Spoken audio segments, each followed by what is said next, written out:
Okay, so I'll start off with some questions. How did you start with becoming like film editors when you first left uni and entered into the professional world? Well, we both did it very differently, didn't we? I went into a TV station and work experience after university. So I worked for free for a while as a runner.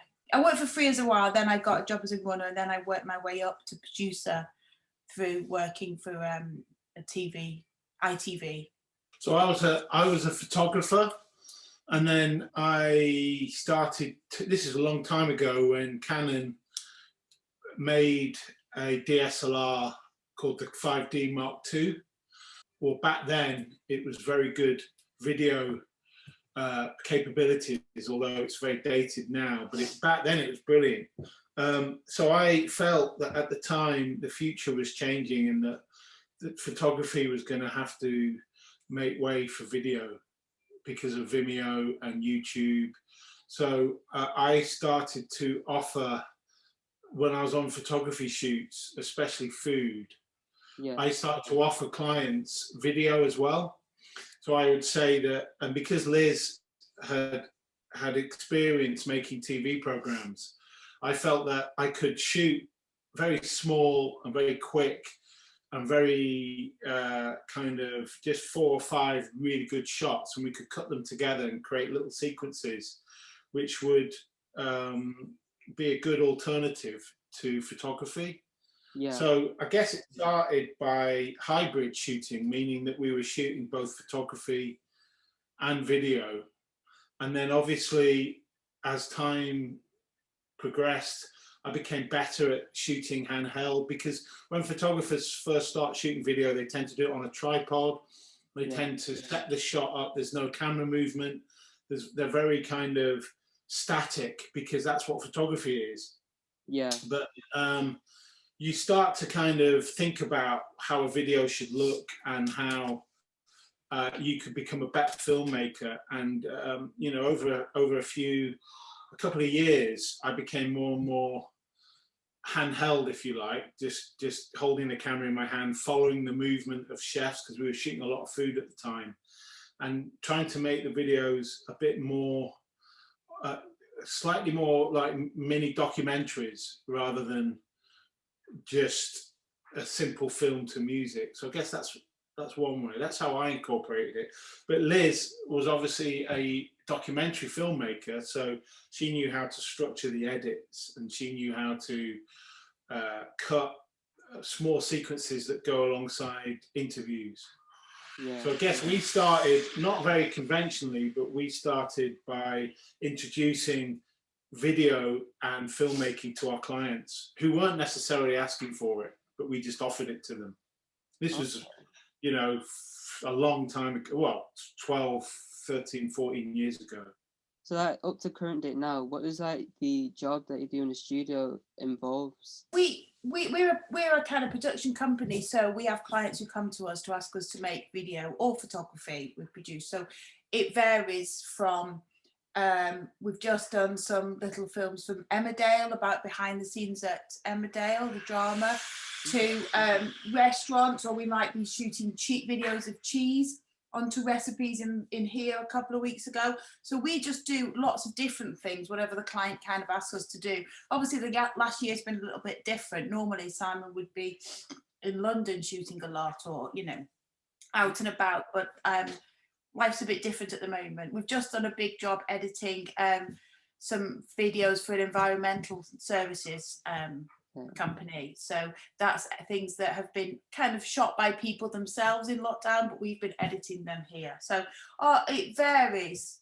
When you say the studio, I know we mentioned that on the phone, we just work from home. So we just we don't have a studio that we work in. Well, we do, but it's a little one at home that we're in now. So the studio's in our name, but we do a lot of location work mostly.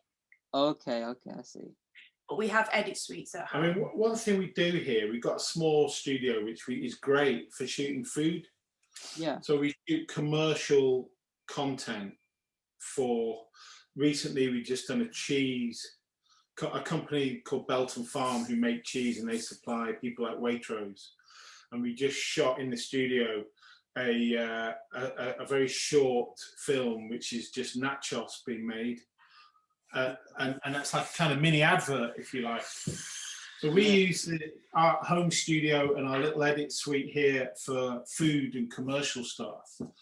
But yeah, like Liz says, location-wise, we're usually shooting out on location. And that could be anything from a corporate film with lots of interviews through to shooting for a big environmental company about sustainability and recycling. And it's so varied. We are so varied. We are only two people, Liz and myself. So we are not the usual big production company. Production companies could have, say, 10 people on location, but we make mostly digital content for the internet. So our output is mostly YouTube, Facebook, Instagram, and we create all those little adverts that you see, that when you're flicking through Instagram and you see a little commercial advert come up, that'd be the kind of stuff that we do. Okay. So like, because you get approached by many companies. I had a look on your studio website. I seen you being approached by Selfridges and a lot of your other projects. What type of salary does that involve? So it's so varied again. It's so difficult to answer that. But for instance, a day shoot and a day in the edit would be a typical small commercial shoot for, say, someone like Selfridges restaurant. So a day on location and a day in the edit would total around £1,500 for that. But out of that, the equipment we use is, we probably spent about 30,000 quid on kit. So we've got a video camera that's about £5,000, and we've got a DSLR that's about £3,000. Our lenses are about £2,000 each. We've probably got about 7 or 8 of those. So there's lots of kit. You don't have to buy all that kit, but it does add up. And as technology changes, there's this assumption that filmmaking is becoming easier and cheaper, but it doesn't feel like that when you're a production company, because you still need lighting, you still need audio kit for creating broadcast quality sound, you need a variety of lenses, you need at least 2 cameras, one dedicated video camera, and for what we do, we need a dedicated photography camera. We just can't, we used to be able to do it with 1 camera, but it's not as easy as it used to be. You have the requirements are usually they're usually too much for just a photography camera. Yeah, even like softwares as well, because you got to pay like monthly on top of that, isn't it? We have to pay Adobe monthly. Yeah. It's good. It's good. There's a lot of people in it. I mean, if I would give advice to anyone thinking about getting into filmmaking, I would say, and this is my personal opinion, the piece to concentrate on is editing and the post-production. So After Effects, motion graphics, editing, all that stuff. There is still lots of room to get involved. The actual camera operation and being a photographer and being a videographer, I think is very, very competitive. It's tough, really, really tough, and it's difficult to offer those services without offering the whole thing, which is what we do. So we offer the photography, the video, the sound, the lighting, we edit, we do all the grade, then we deliver in all the different formats. You need to offer all that, otherwise you're only going to get a small piece, and those kind of smaller parts are so competitive. It's a tough game. It's a tough game to get into, but it's still a good game. It's still a good one. Yeah. How do you usually get like approached by these companies? So like, do they usually see your work through previous ads? Well, it's a good question, really. we started off right at the beginning working for one company, and then other people moved to other companies and we got other work through that. We do work through some agencies. Some people might be design agencies, so they get approached by big companies to design their website or design other stuff. So then as part of that, video becomes, so we get some work through that. But it's all about contacts really, and we've never actually done an advert, but it's word of mouth, and people then might see that and ask. We had a job come in recently because, like the farm one, Simon talked about the cheese company. Another cheese company looked at that website and said, I want one like that. So they then went to the agency we work through. So it's interesting because it's something we think about a lot, because we think about how do we expand and get new clients, and we're not quite sure. It's an interesting concept, isn't it? There's no like list you can put yourself on that actually then, you know, you can make your website as nice as possible, which we change our website quite often. It doesn't mean that, say, Selfridges is going to look at that. And, you know, it's all about reputation and word of mouth and seeing that you can do that.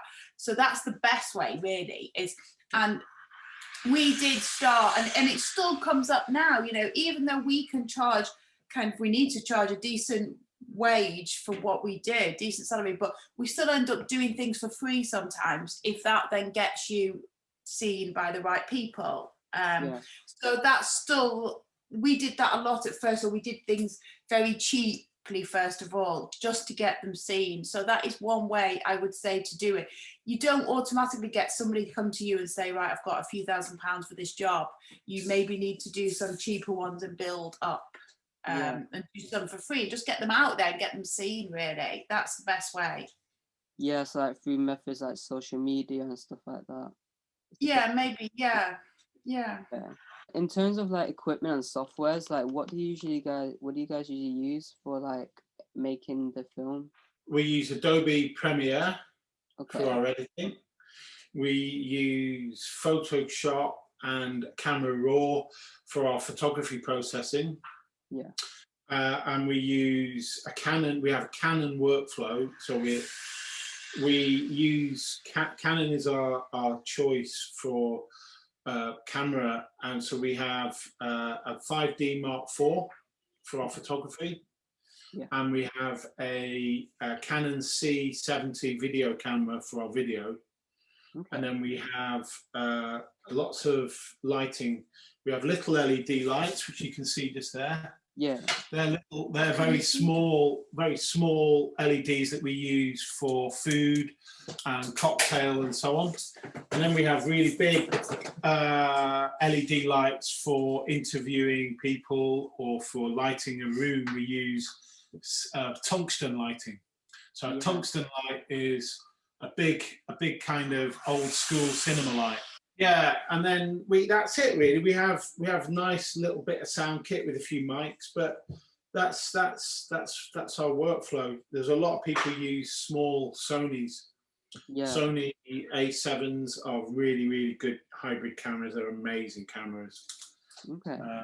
I mean, it is one of those things that's forever changing. You know, Simon's forever shopping and looking and wondering what kit to change. I mean, just some of the lenses cost about £2,000 just for a lens. So that's something we've built over years. And, you know, it's something that we have to charge for the kit on the shoots to be able to pay for it, you know. So, but I'm sure starting out, you can use something much smaller, you know.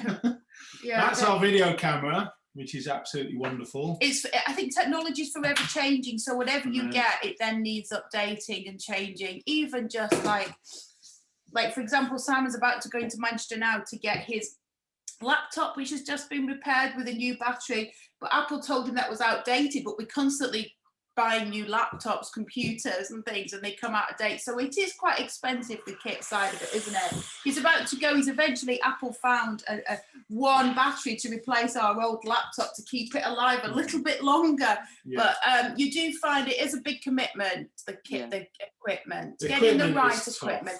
And it's an expensive mistake to make to get the wrong equipment, I guess, to buy a camera that's not quite right. So it is a difficult thing. And even Simon, he deals with all the technical thing, with all his many years of experience, and knowledge of knowing what he needs, he will still spend a lot of time looking into it. There's no straight answers for that. I do think he will spend hours and hours on YouTube watching reviews of cameras. There's no, to me, you think it would be easy. It'd be, this is a good camera to do video, this is that, but it is quite an involved subject, that, isn't it? It's more complicated than you would, as an outsider, might think. I'd say on that though, our style is small kit. We like, we shot recently a documentary for ITV, which was about behind the scenes at Emmerdale, and it was about yoga. It's this funny little thing that we did, but we shot it all on big broadcast cameras. So they were big. They were Sony FX9s, which are the big. They're used for almost all TV production, and they're very big. They're very heavy. They go on big video tripods, which are very cumbersome and heavy, and that there's nothing wrong with that. But you don't really move around much with it. You set your cameras up, and then it's a multi-camera shoot. With something like this, it sort of lends itself to being handheld, and this is designed to be handheld. It's very much putting it on a gimbal so you can use it as a steady cam. You could even put it on one of the bigger drones. And I think this style of shooting is really what we're all about, which is handheld, sometimes in a restaurant, sometimes shooting chefs do amazing stuff. And to have a massive, big, heavy broadcast camera wouldn't get the shots that we get with that. That gives us opportunities that a bigger broadcast camera wouldn't.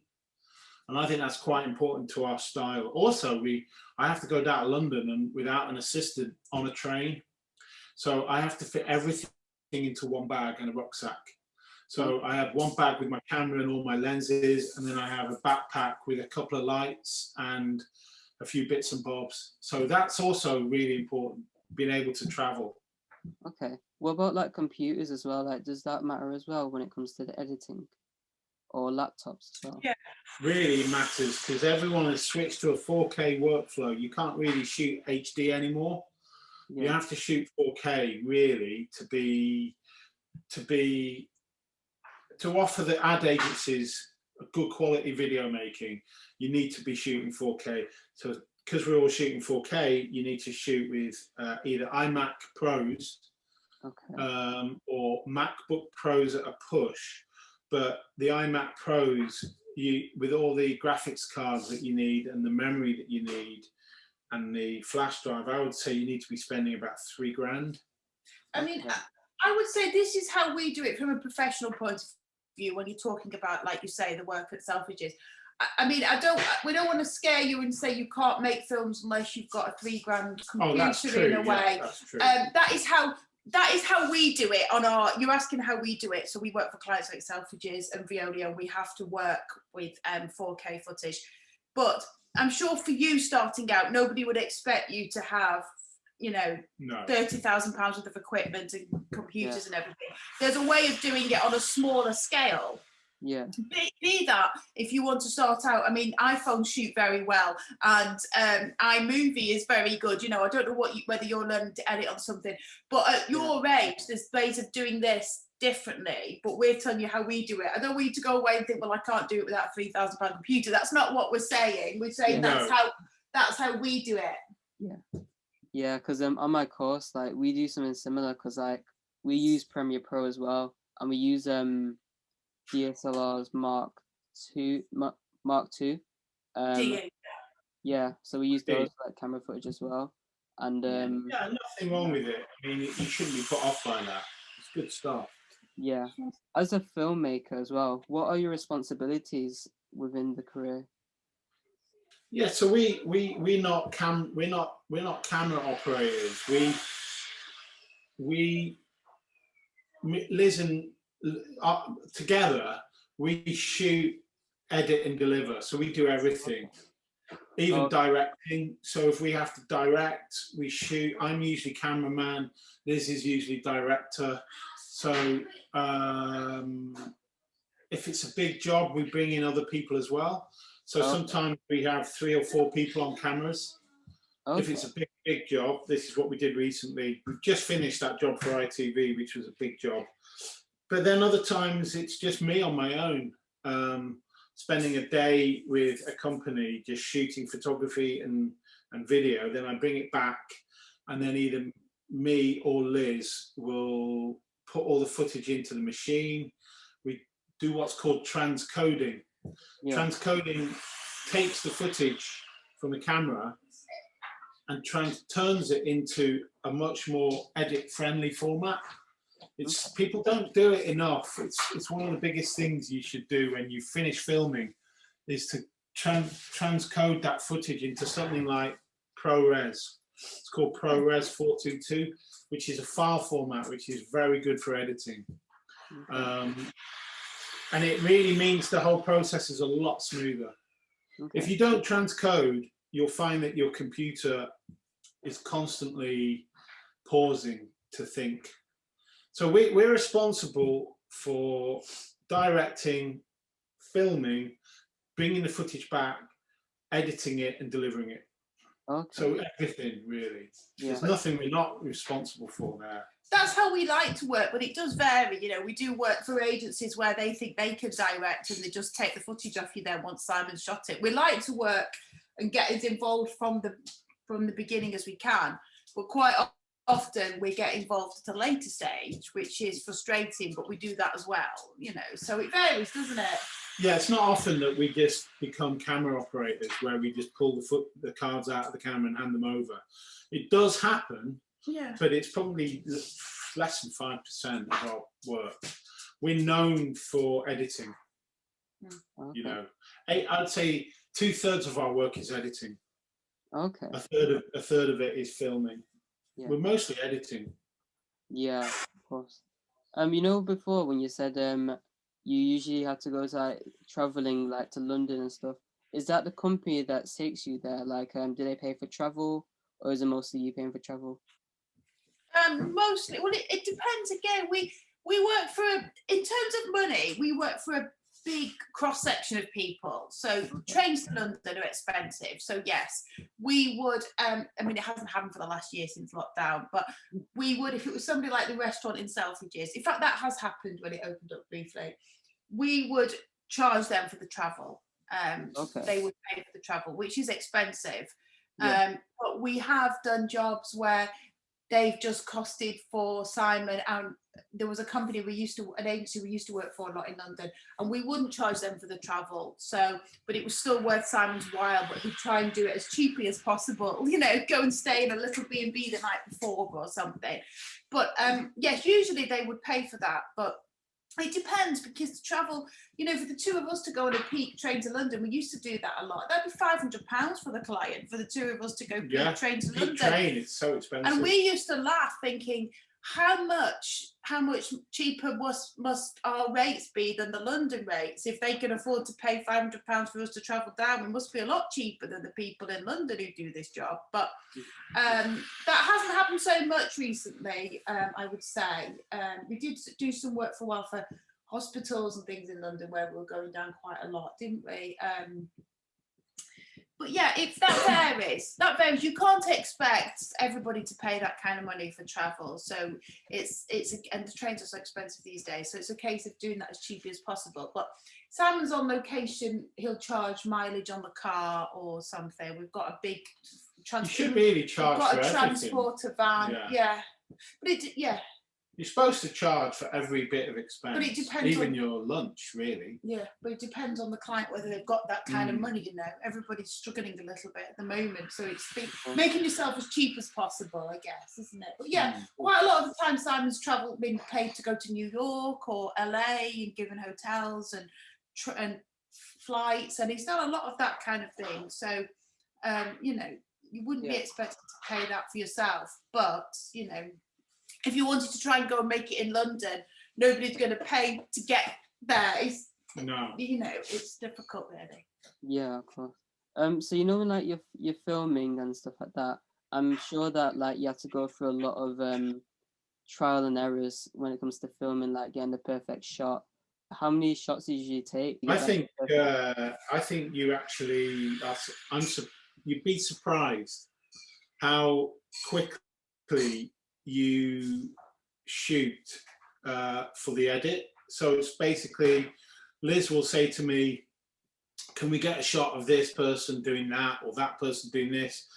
And you'd think that, I guess what you're referring to is a drama where people are constantly saying, can we just have that one more time, and can we do this one more time? But you'd be surprised. We only get a day on location, and we have to fit quite a lot in, and we work, I think, really, really efficiently. Yeah. You'd be surprised how one take on most things. I think I think in whatever shoot it is, you don't get a lot of time for trial and error. Like you say, you don't get time to do lots of shots. People don't have, the people who don't understand filmmaking don't really have an understanding of how long things take. So they might say, you know, you might be in a situation like a hospital or something. They might say, right, oh, that person's here now. They've got to go in 1 minute. Can you just get that shot? Yeah. And obviously then you've got to get the lights out, the cameras out, the lenses out, get a microphone on them, do this, do that. People don't have any understanding. Then they say, well, I've got to go now and we've got to move on. We're supposed to be somewhere else next. So Yeah. you do work a lot in that pressure. So there isn't a lot of time to go, hang on, let me just have another go at that. Yeah. You find that obviously in some situations, if you're in somewhere on your own without client and people around, members of the public, and a busy schedule, you can have a few goes at it. But in a professional environment, you kind of have to, Work you know, quickly. we had a job recently where we did an interview at ITV at Emmerdale, and for the first time ever, we did say, because we might have had a bigger team for this, possibly, because there was only two of us, I said, well, give us 2 hours setup time. It was for one interview with 2 cameras. I said, can we get in 2 hours before, just to be sure we're ready to go, because this lady only had, you know, an hour in her diary to do it. We got in 2 hours before, and goodness, we used the 2 hours, didn't we? Yeah. Because We were ready about 3 minutes before she came. because literally, yeah, because we weren't sure about the backdrop. It was more difficult than we thought. We had a screen behind, which we had to try and make look good. And you just think, thank goodness we allowed 2 hours for setup. Now, a lot of people don't understand. If, for example, that an interview situation, people might say, okay, he's free at 12 o'clock, so arrive at 12 o'clock and come into the room. That happens all the time, and people don't realise that actually you need to allow time to get ready. You can't be rolling, and then you've got this important person with a busy diary stood there while watching you set up. That's a horrible situation. So you always have to say, I need longer than you might think to set up. That's one way to avoid the trial and error pressure kind of thing, isn't it? Yeah, it's a good point. But we create content for the internet. We're not creating TV dramas where you would have loads of time to set up, take 2 or 3 goes at something, then try it with another camera, then even, you know, you could have 30 takes, who knows? But we don't get that luxury. No, It's a different kind of shooting we do. It is a situation like Simon did some shoots for Co-op Food a couple of years ago, and they would have like a pie needing to be sliced, and they would spend all day trying to get the ultimate slice of a pie. So we do that kind of thing sometimes, and that is trial and error. You're trying to get the perfect thing, and because it's for an advert, you go on and on and on trying to do it. But most of our shoots would say, for the time that Simon's there, let's do 15 pies, let's do lots of different things, so you don't get that trial and error. But shoots do vary, like Simon said, drama or an advert where, you know, people will spend a lot of time on one shot. But again, it depends on budget. You know, something like the Co-op would have, for that one slice of pie, they'd have a team of about 30 people in the room, all doing different things, and spend loads of time. Whereas a lot of our shoots mostly are just like the client and Simon, you know. So I don't go on a lot of the shoots to keep the budgets down, because for me to go as producer director, if it's a job that's very complicated with lots of people, I will go as well. But if they've got the budget for that, and if it's needed. But Simon does the whole lot: camera producing, camera directing, everything, sound, But then sometimes we might get a sound man, sometimes we might have me, sometimes we might have another cameraman, sometimes we might have an assistant. It varies really. Yeah. Depending on the budget. It's a very difficult thing to explain. There's no set. This is how much films cost, is there? It really varies. The industry is nothing It's like not it used to be. straightforward. It's completely sporadic. Mm. Everything is exciting. It's good. You never know what's coming. I don't think you should mourn it. It's good. It's good that it's all changing so fast. But you know, we're at the commercial end of it. We're not making kind of sexy pop videos, or we're not shooting life-changing documentaries. We're shooting commercial content. Yeah. And although we have, you know, good ethics, and Liz is completely capable of shooting a cinema documentary, which we may do one day. We do have conversations about it. Our day-to-day business is creating fast turnaround commercial content. Okay. So when it comes to editing as well, on average, like how long does it take to like go from raw footage to a final end piece? Depends again, you know, we might make a 30-second film for a restaurant that involves fine cutting, taking the day's footage and choosing the very best shots for a second each and making it look absolutely amazing. Yeah. We might cut like these Yoga Emmerdale videos where like a 40-minute yoga lesson, and actually that was probably, so that will take longer, but that was actually quite simple because it's a formula, multi-camera shoot, that's a formula. It depends really, doesn't it? Sometimes you might have to go through hours and hours of footage to make a short film. Sometimes you might just stick it all together and it's all quite straightforward. It depends on what the job is really. I'd say an edit can be anything from half a day for something very simple to, you know, 2 weeks. It depends what it is really. So difficult. Yeah. What for commercial content, I often think that if you have one day shooting on location, you have 2 or 3 days editing. So 2 to 3 days for one day, but that would be for, like, as Liz says, for like a 30-second or minute long commercial film.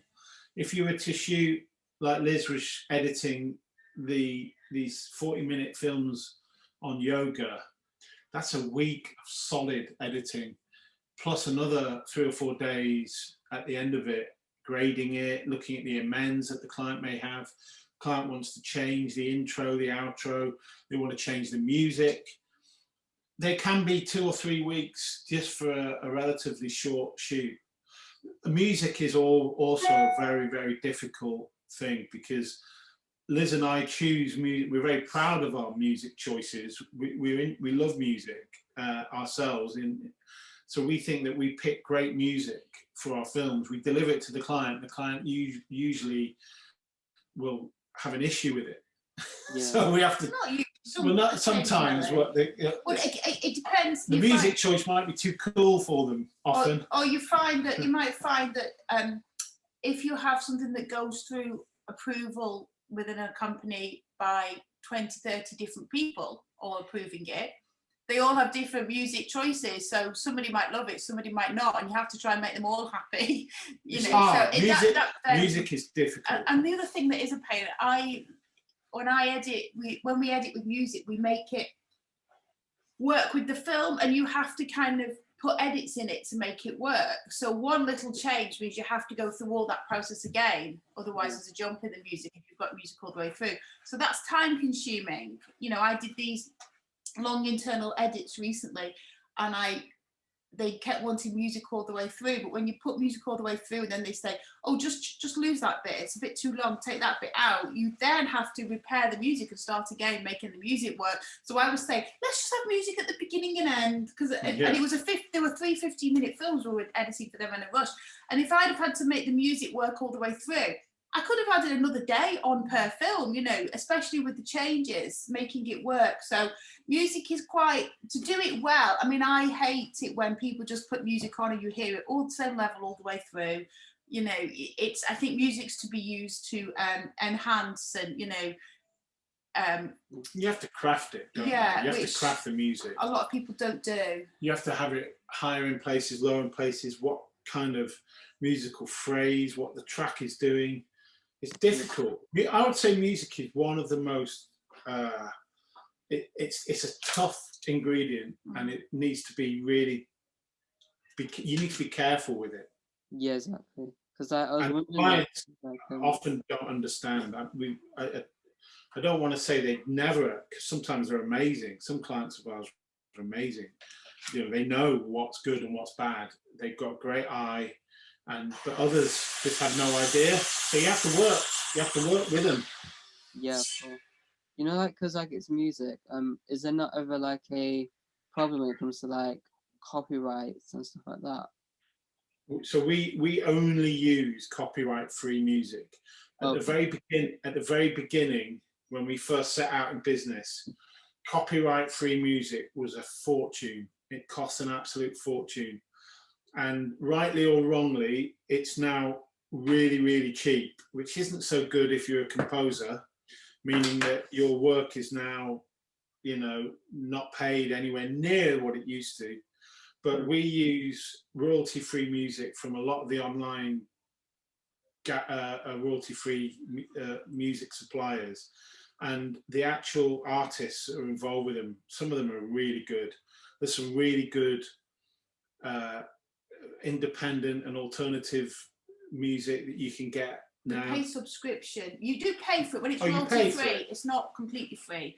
So we pay subscription to one called Artlist for about £160 a year or something, I think, or something like that, maybe £200 a year. And that's so that you don't pay per track, but some other ones you have to pay like £50 per track. For example, I mean, it's changed a lot, I think, with more videos being made. When we started out 10, 12 years ago, we were paying per 30 seconds per music, and you know, we're paying a lot of money, but there are a lot of cheaper ones out there now that are copyright free. So when it says copyright free, royalty free, you still pay for them. Yeah. You don't pay much. No. 40, 50 quid a track if you're on Premium Beat or something. Yeah. And some of the music now available is brilliant. Yeah. It's not royalty-free music used to be awful. It's so good now. Yeah. Yeah. Really good composers working with it. Okay. Or also, yourself with Logic. Apple Logic Pro Logic is amazing. Oh yeah, I think I used that while I was in one of my modules in uni. We used that as well. Very good. Very good software. Very creative. Yeah. So like, you know, like what a work hours like within like the filmmaking. Well, it's the hours are horrendous. It depends. You know, we're not when you get these odd jobs, like the example Simon gave about costing for Selfridges. You're not doing that every day. You know, so you might get. So at the moment, this week we've got a quiet week. We don't actually have any shoots on, Simon. Which is good because it's the Easter holidays and we've just had a bit of a busy time, but we've got a quiet week now. So Simon's helping make a fence outside. We're having quieter time.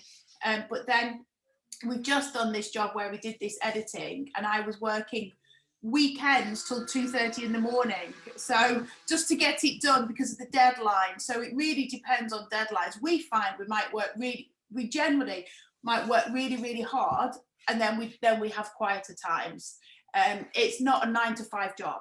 It's not a job where you think, okay, these working hours, I start at 9, I finish at 5 every day. That's not it. Like, for example, if Simon travels for work, he might have to leave at 7 o'clock in the morning, you know, get back late at night, having driven on the motorway. But then, you know, some people do an edit and they say, can I have it back in 3 days' time? Some people might not ask for it, not need it for a month. But usually there's a tight deadline and we work to a deadline and then we collapse afterwards. But that's not necessarily a healthy way of doing it. But I'll say it's not you can't say the working hours in this job is X, Y, and Z because no two jobs are the same. And we're in a lucky situation because we're probably unusual. You know, if you were to go into this one really good way for you to do it would be to go to a company that might need somebody to start at the beginning. So whatever it is, working as a runner or an edit assistant or something, and you'll work for a big company, and they will have hours. They'll say, right, you come in here, you work these hours, and that's it. And as part of a bigger company, that's the situation. We're a little bit unusual because we just work at home. We can work all hours. But I think if you were to go into a bigger company and get a job, then you would get, again, the hours would still be, you know, you might have to work late sometimes and things, but there will be a proper working thing. We're unusual, really. We're telling you about our situation. But if you were to go and get a job working at the BBC or a local film production company, you will get set hours that would be like a normal working hour. It might be shifts, it might vary, you might have to do the odd weekend, but then you'd get days off. So we're telling you how we do it, but Okay. I think the bottom line, what we're saying in this is there's no exact answers to any of this. It can be anything, isn't it, with all these? Yeah, It can never really know. vary, you know. Yeah. Never know. Throughout this whole career, had there ever been like any difficulties you guys had to overcome? All of those things you just talked about have come from years of trial and error and working out what to do with equipment and editing. What I'd say You generally is people assume that it's a really luxurious and lovely job, because it is. You know, we are out and about, we're filmmaking, we're meeting lots of people, you see amazing things. I've travelled around. Can you hear me? Yeah. I've travelled an awful lot. But it's tough. It's really tough. You have to be. You have to carry a lot of kit. You don't get much time. You get a lot of people losing their temper.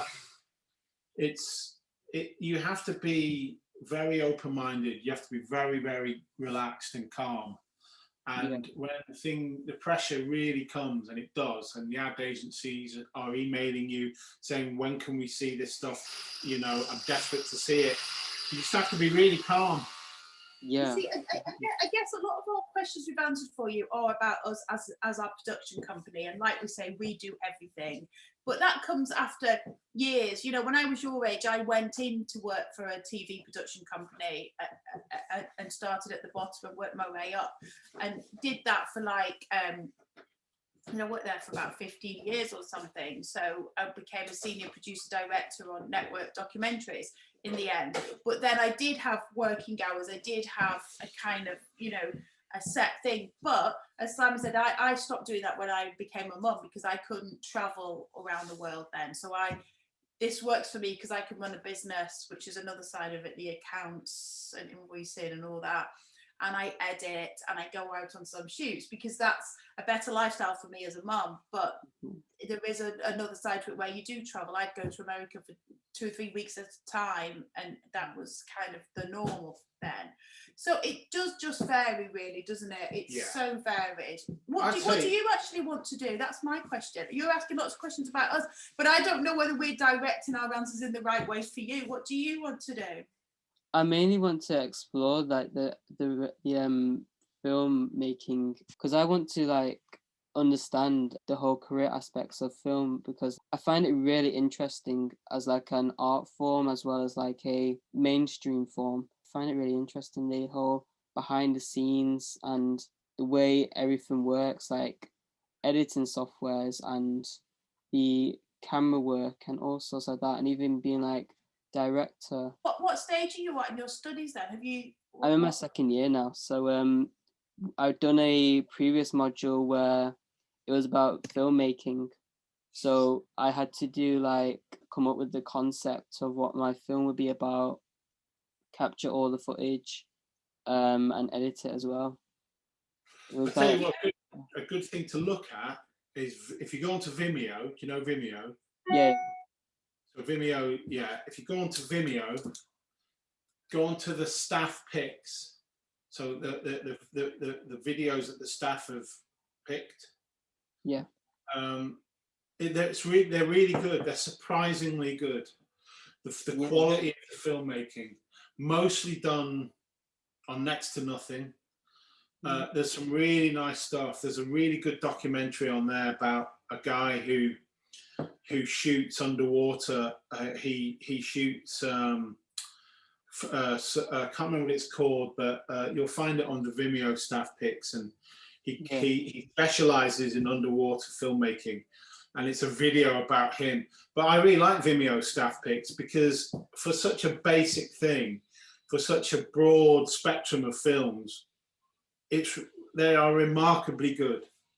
And because you mentioned filmmaking styles, some of the handheld stuff that's on that is just mind-blowing. It's so good, so clever, so brilliantly crafted.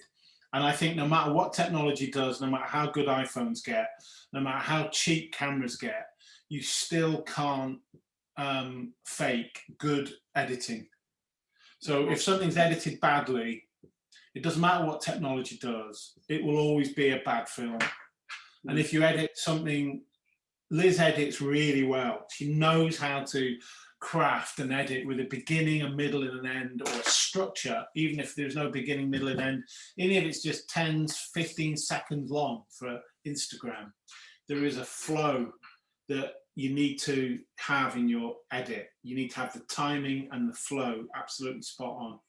And I don't think it matters about how many people are in filmmaking. The industry still needs quality people editing, and the people operating the cameras have to do it so well nowadays. You can't get away with bad camera work because there's no excuse anymore. There's no excuse. The cameras are so good, and they're so clever. The sensors that they use now, and it's called dynamic range. The dynamic range of a shot where the sky and the dark shadows are both captured so well. There's no excuse. Yeah. If it's bad filmmaking, it's nothing to do with the technology, and it's everything to do with the person that's doing it, that's operating. Of course. But yeah, thank you so much for this interview, though. That's mostly all the questions I have. Good luck with it. And say hello to Dave. I hope we've answered all the questions for you, but keep in touch, you know. I hope it goes well with your course. And if you ever want to ask anything else, do let us know. Thank you. That's very kind of you. And if you want to come on a shoot at some point, we do have people, we have had people do work experience, and it doesn't work so well saying like, come to us for a whole week, because we don't know what we've got on. We might just be at home building fences, or he might be in London where you can't go to it. But when you come to the stage of maybe you've done a bit more in your course and you want to do some work experience, get in touch, and then if there's the odd thing you can come on, it might be worth doing. Yeah, definitely. I mean, if once you get a further idea of what you want to do or anything, just keep in touch. Yeah, thank you so much, though. I'll Where are you definitely. based? Are you in Manchester? Are you in Manchester? Did I think? Yeah, You said Manchester. Yeah. Whereabouts are you? Wally Range. Are you Wally Range? Oh yeah, we've both lived in. Send Wally us your Range. film when you finished it. Yeah, definitely. Thank you. All right, keep in touch then. Take care. Take care. Bye. Cheers, mate. Bye.